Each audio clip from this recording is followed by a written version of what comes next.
Hello guys, good day po. Welcome back to my channel, Coins TV. At eto nga guys, ipapakita ko sa inyo yung mga nahunt natin sa halagang 3,300 na ipinahiram sa atin ng aking kapatid. Okay, dito tayo guys sa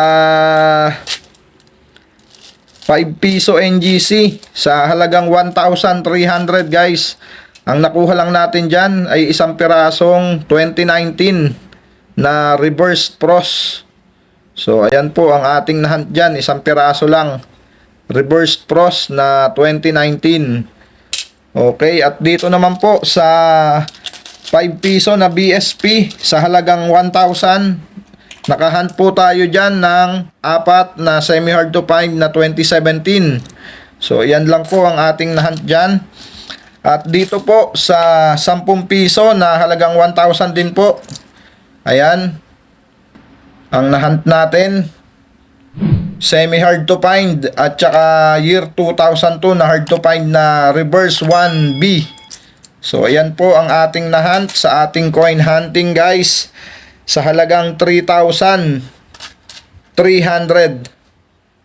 Okay guys, ayan po ang ating mga nahunt, dalawang 10, isang 5 at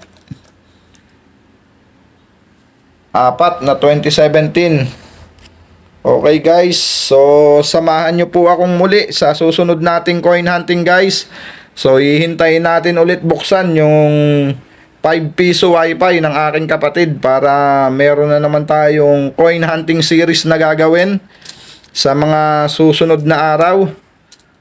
Okay guys, marami pong salamat sa inyong suporta guys.